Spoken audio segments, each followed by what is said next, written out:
Welcome, everyone, to another exciting episode of the B2B Marketing Perspectives podcast.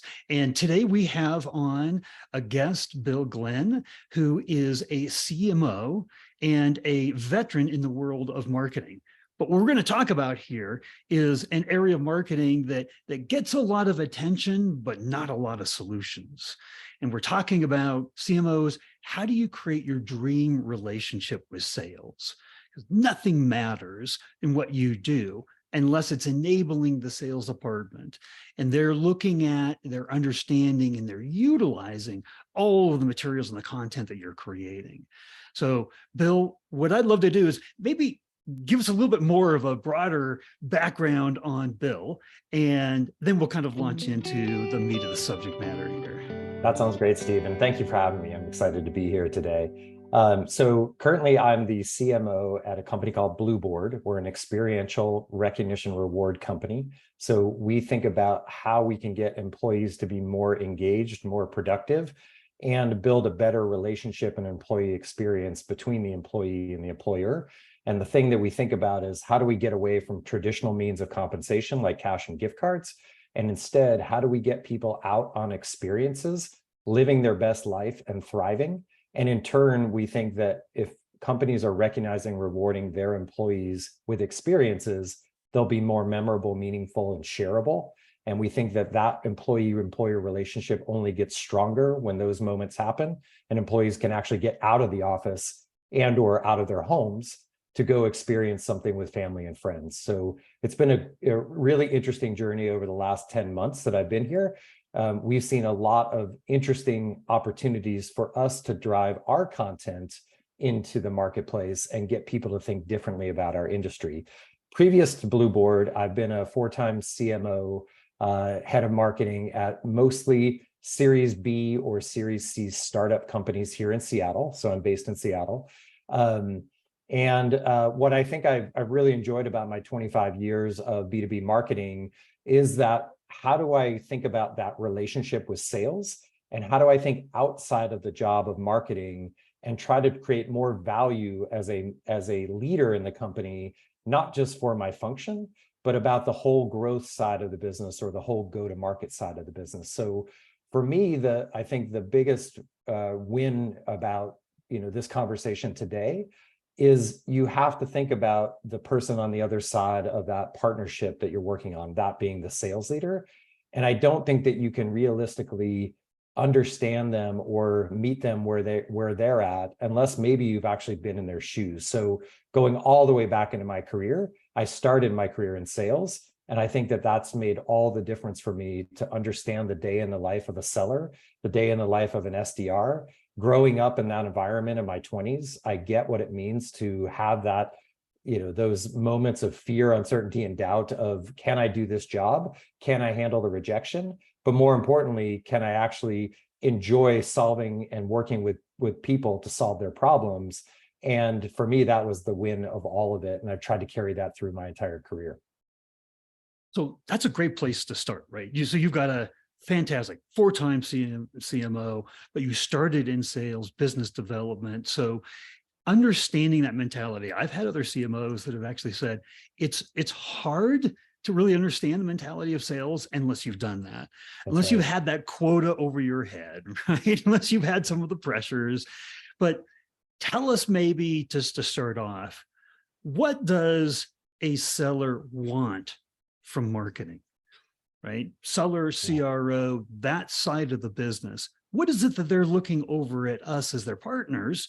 We want them to look at us as their partners, but what is it that they want? Yeah, I think that the short answer, the quippy answer is like, they want the easy button. And I think that, and I mean that in the most positive of ways, because we're trying to think about in marketing, how do we reduce the friction that a sales professional would have in making connections with our prospects and customers. And so the easy button is, if a marketer can really understand not just the ideal customer profile, but more so, I think it's the conversation around the buyer journey and what is the customer or the prospect going through, really putting yourself in their shoes and trying to think intentionally about what is that conversation going to be between the seller and our prospect and customer. And if we can think through those interactions to say, if a salesperson is lucky enough to get those, call it 5 to 10 interactions through the beginning of a sales cycle, they need to be meaningful, they need to be valuable for the customer, and they need to build trust and credibility between the salesperson and the customer or prospect. And so I think what sales is looking for from marketing is, what is the content that I can stand behind and I can, one, understand deeply. Two, the salesperson can think about it in the context of solving the customer's problems. And three, I think it's, how does the interchange or the conversation go down in a way that while the seller is providing value and handing over content to the customer, at the same time, they're also trying to dig deeper and really understand, either could we solve the specific pain that the customer is challenged with, or be honest with them to say, okay, what you're suggesting your pain is, maybe we're not the best solution provider for you, but maybe there's some other things that you have going on that we could help you with. So I think it gives that give-get opportunity to really dig deeper and do more discovery with the customer, and not just go immediately into solutions, but really to say, let's fully understand everything you're trying to solve, and then we'll come back and see how we can help. But we can add content layers along the way. And I think that's marketing's job, is to think about those pain points of the customer and see if our content and the way we help shape the conversation with sales will help build that better trust and that further deeper dialogue to have multiple conversations over the course of a buyer journey. So you said so much that was so good there, but I'm going to pull one aspect out to have you maybe dig a little bit deeper on. You talked about that the seller wants to establish trust, establish credibility, add value, right?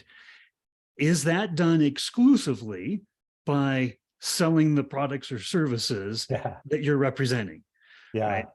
Or is it beyond that? Is it value in the industry? Is it value to their jobs? And is it a part and a role of marketing to help set the salesperson up to have that trust, to have that ability to provide value over and above what the company actually does? Yeah, that's a great question. And I think what's interesting in this generational dynamic, or what I've seen sort of over the last let's call it 5 to 10 years in my career, is that there tends to be less loyalty to companies, right? Like, people are very much free agents today in the professional world. And so what I think is interesting about marketing's relationship is you have to think about the fact that you may only have that seller for 1 to 2 years. And that seller will take relationships with him or her as they go on in their career, assuming that they stay in the same industry, right? So the relationships stay, but the value that marketing provides is, how do we continue to bolster that credibility of the salesperson, such that that trust isn't just about a transactional moment in time.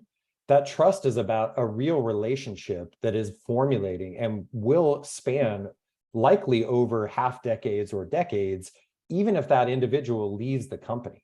And so I think the role of marketing is to help build that trust and credibility for the long term. And we do that over thinking about not just the life of that customer journey for that one transaction, but what is the true life of that customer. And you have to think about the, if you will, sort of the short longevity that takes place even on the customer side these days. That, I think, has been one of the biggest challenges for sellers in this environment. Is you get 6 months into a sales cycle, your champion leaves the organization. Do you start over? Well, hopefully not, because if marketing's doing their job and they're providing content all along the journey, the intent is that sales is multi-threading through that company, and they're building not just that one-to-one connection, but it then becomes a one-to-a-buying committee connection. And if you lose that one champion, you actually have other folks that you've been starting to build your network out with inside of that organization. And to me, that's the true value of account-based go-to-market. It's not anymore about one lead, one person, one-to-one transaction. it's about, spreading your conversations across the organization, figuring out all the different places and people that you need to know, not just for one deal, but for the longevity of that account as for them as a customer. And if you're doing your job in marketing, it's thinking about all aspects of the journey of the customer, but it's also building specific content for the different types of people that are involved in not just the one buying decision, but those that a seller is trying to build relationships with over the course of, call it years with one particular account. And that buying group is so important too, right? Because sure is. You might be talking to one person that has an influence inside of that buying group, but the decisions being made across that buying group. So that content that you're creating also, doesn't it have to be highly shareable, right? Right. Like you need to design it in a way that somebody can click a forward button or a share button and easily share what you're sharing with them.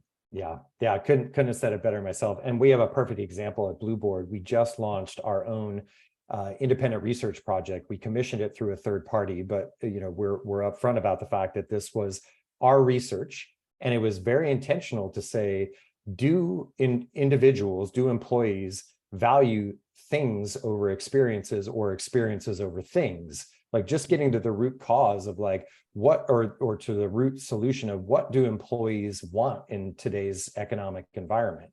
And we ended up producing or the results of the research were very dense. And I mean that in like, if I handed that to a seller and it's just raw format, nothing would get used, right? So we intentionally thought about how do we think about the different mediums in which a seller could then take that content, not just marketing, but a seller would actually use this content. So we thought about it in terms of email sequences, short form video, giving a little bit of a script for the sales team to say, I could shoot my own video to say, of all the content that came out of this research, there was one data point that I thought of when I was reading through it. I thought of you, Mr. or Ms. prospect or customer. Right. And that's how you get that content used. And you also create the value that you're giving to the salesperson to say, I can personalize that because marketing has teed this up in 5 different formats, given me cheat sheets, given me things to think about. But at the same time, we're asking our sellers to take the time to actually ingest the research. And I don't mean all of it. We give them the executive summary of it. But for us, it's like, if there's 3 things that you take away, we always think about things of the big 3. Right. If there's 3 things you take away, it's these 3 things. Now tailor that as you think about it for your prospect and customer. And I think that the fun of that relationship that we're building with between my sales lead and myself is marketing we thought of like the 10 different ways that sales would use it. And then we said, how else might we use it, right? We came to sales leaders and said, we don't know all the answers. So what do you think? And they came up with like 3 or 4 new ways that we hadn't even thought about how a seller could actually activate that content, from social selling to write in a email signature to intentionally saying, hey, we could actually direct mail this thing if we wanted to, as kind of going back old school of drop a research report in the mail and have it land on someone's desk, either at home or in the office. Like just, kind of what's old is new again is kind of fun for a seller to say, hey, it gives me a reason to call because I know when that thing is going to land on their desk. So what's brilliant about that is over 60%, another survey of content that marketing creates, sellers look at and they say, it's no good, right? Yeah. A big reason why is because they don't even know about it, right? So what you've done here is brilliant, is you've given them ownership on the content in terms of how it needs to be used, which presupposes they actually know what the content is, right? And so getting that dialogue together and asking what would be a successful way to put forth this, and by the way, doing your own research, that's proprietary content, that's your thought leadership, that's fantastic to begin with, right? Thanks. So you're doing the right things to create the right content. You're thinking about how it's digestible. You're working with sales to say how in your workflows, how can this be used? Let's brainstorm about this. It's a single team effort at that point. Yeah, we really do try to think about it as like, this is we stopped calling things internally account-based marketing, and we're talking intentionally about account-based go-to-market, and that cuts Oh, I like across that. sales, marketing, account management for our existing customers, and our RevOps team. And I think that RevOps is going to be the sort of the next wave, if you will, of true go-to-market, of like helping all the organizations on the growth side come together, not just with data, but to think about things like sales playbooks, and to think about social selling. Like, what are the ways that, the new ways that sellers need to be able to be adept at to make connections. And I don't know about you, Steve, but like, I get hit up 100 times a day from sellers on LinkedIn now. And the immediate thing is, request to connect, very little in terms of like why you're asking to connect with me. And then 90% of the time it's, hey, I want to sell you something, right? And one of the things that I've done over the course of my career is I've invested marketing dollars into SDR training for social selling. And I used a third-party company. They're called Luminetics. They're a subset of a company called Mod Girl Marketing. Mandy McEwen is this CEO of that company. But her job specifically, her company's job, is to work with individual SDRs, think about how to build their brand, and create their own, if you will, profiles in a much deeper way, so that when people see that they're being asked to connect with those folks, they get a better understanding of who is that whole person, not just the person who's working at a particular company. But then the training is more about, what are the first 4 or 5 interactions that you're going to have with that person that have nothing to do with you selling a product or service to them? It's about building that meaningful relationship. The sale will come over time. I think the challenge in today's economic environment is everybody wants, how many SQOs, how many meetings set can we get? Everything's metric. But at the end of the day, in enterprise B2B, relationship still is king. And I think that if you can demonstrate that you're here to provide value first, everybody knows that at some point you're going to be sold to, and that's okay. But I at least want to know that I'm starting to build some trust and credibility, and the person on the other side of that interaction wants to get to know me a little bit more, not just, kind of push their product on me. And I think that's the job of marketing, is teach the SDRs like how to actually build their own brand and how to actually build relationships, even if they're just starting at the top of the funnel. And that building their own brand goes back to what you were saying earlier, which is, we're going to build your brand. We're going to build your relationships. And if you stay with this in this industry, this is a benefit long-term for you. That's right. That's right. That's a whole nother level of support from marketing that I've actually never heard. And that's fantastic. Yeah. I've Steve, also, if I could just add one other thing that I just thought of is, at Blueboard, we had an individual who was recently promoted from SDR role into an AE role. And oftentimes you hear about this of like, what is the longevity of an SDR's career? Like, how long can they stay in that role before they burn out? And I think a lot of lip service has been paid over the years of, oh, well, the natural career progression is go from SDR to account executive.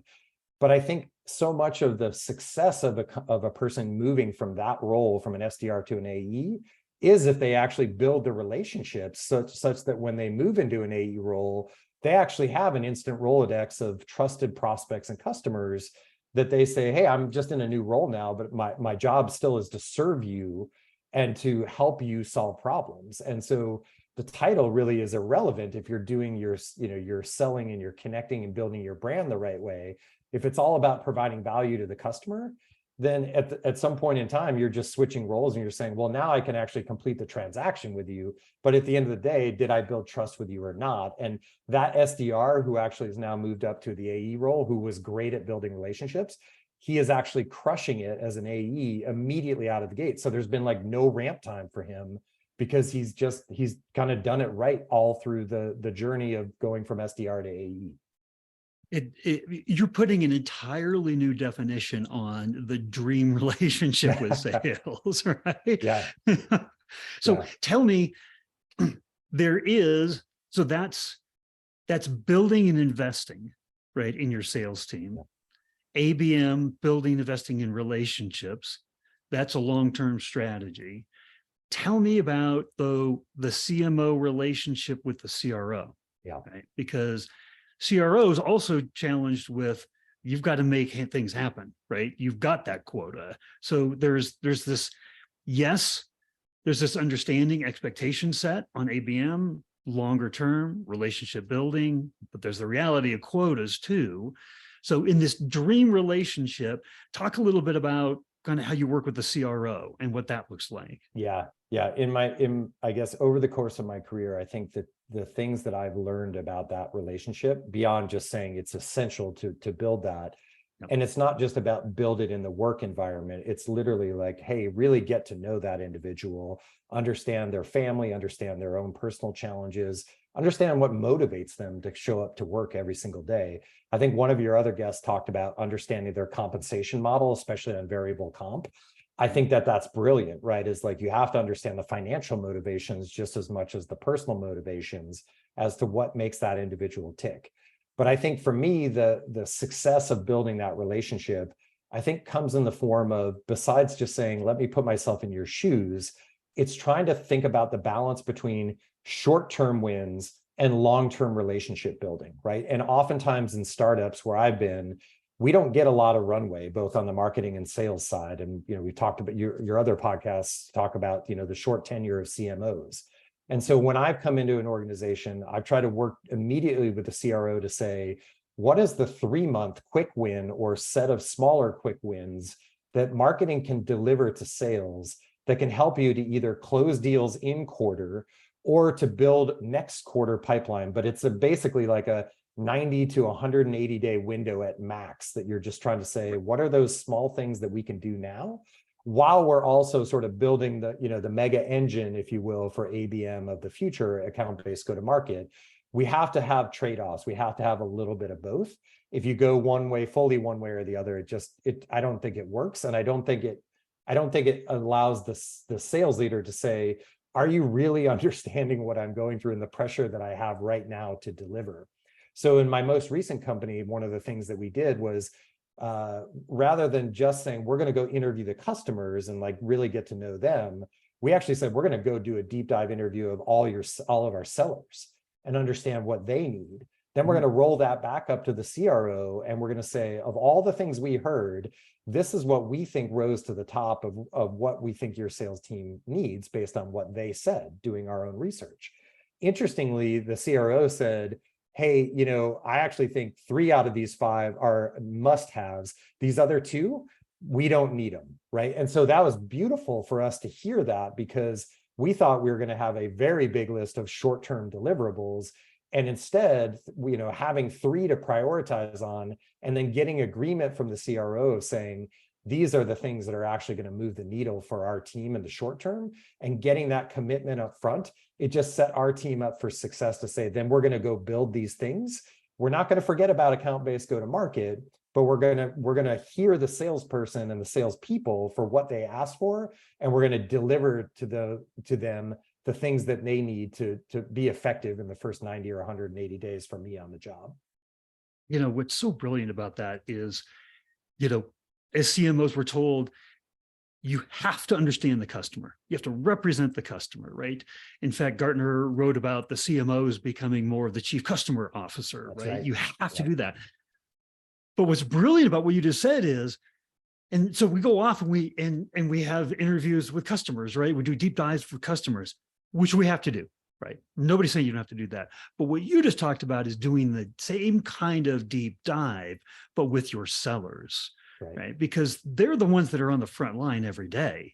They're the ones that are troubleshooting, solving problems, know where they get into roadblocks, where they, need to take a right turn and they don't have the right materials to do that. And if you don't have that kind of a deep dive relationship with them, then how can you be in a dream relationship with them? That's right. Is that the takeaway that we should be having here? That is, and I would take it one step further, which is, when I started, the thought was, hey, go interview 10 or 20 customers, learn the ICP, but you don't really need to talk to our sellers. You can just listen to the recordings on Gong. And so we did that. We're like, okay, that's fine. And so we learned a lot about that interaction, but taking that to the next step was the thing that we learned about, I'd say 3 to 6 months into my tenure here, was that just listening to Gong calls, just listening to recordings of that interaction doesn't get to the true heart of what sales needs. And it's not until you do a one-to-one interview with them, just like you would do with a customer, and have a preset list of questions to say, how can I make your job easier? Where are you getting stuck? Where are we falling down versus our competition? We'll get varying answers from each seller. But interestingly, when we started to aggregate it, we're like, hey, there's a lot of common challenges that we found that we can actually knock out with just a few additional either trainings or pieces of content to help the sales team do their job better. And I would imagine that the relationship that you're building with the sellers from the beginning, understanding, building their own brand, seeing that you're there to support them, only opens the door to have these kinds of conversations. That's right. That's right. And what I would say is I think that allowed me to take it one step further than with our CRO to say, how do he and I have the meetings before the meetings when we're in with the rest of the executive team to say, hey, did we knock it out of the park with this particular campaign? Where did each side do well? Where did we fall down? And so when we start to get, conversations around dissecting our performance, so much of that relationship, the dream relationship, has to come with, do you have my back? Do I have yours? What are we going to talk about? Right? The pre-planning of like, let's be honest about our results, but let's also go in as a united front to say, this is what we're seeing. And we're not throwing one group or the other under the bus. We own one number. We're all about revenue. And like, that's where I love the account-based go-to-market motion. It's not about what's marketing doing at top of funnel and what's sales doing mid or bottom funnel. It's like, no, we own one number. We are all revenue oriented. Forget about, like, frankly, some of your like other guests I know talked a lot about MQLs and top of funnel. For me, that's almost irrelevant at this point. It's all about, how do I measure on real pipeline, real revenue? And if we're not hitting our numbers, let's not try to dissect it by like, whose attribution is this? Let's just say, how are we going to collectively go solve the problem moving forward? And it's all of our problem, not just one department's. I mean, that's just a perspective, and it might be the perfect lead in here to, if there was one key takeaway that you had for the audience that's listening here, that you wanted them to remember, what would it be? Yeah, I think your success is 100% dependent on the success of the sales organization. And that doesn't mean that marketing becomes a service desk to sales. But what it does mean is that you as the marketing leader have to deeply understand the motivations of your CRO. You have to really understand what it means to be in the seller's shoes day in and day out. And you have to treat that relationship between the CRO and the CMO as much gold as you would treat the gold of a customer to a marketer relationship. So don't take any relationship for granted inside your, whether it's your CRO or any seller. There's so much value that you can garner from anybody on the sales team and building that relationship. But it starts with the CRO, and it starts with building the trust and driving for both short-term and long-term wins. Fantastic. Well, if there are more questions that people have, is LinkedIn a good place that we could connect people with you? It sure is. I'm at William W. Glenn with 2 N's, but yes, LinkedIn is where I live and breathe. Fantastic. All right. Well, Bill, thank you so much for coming on and expanding our thoughts on the dream relationship with sales from marketing. I really appreciate it. You're welcome, Steve. Happy to do it.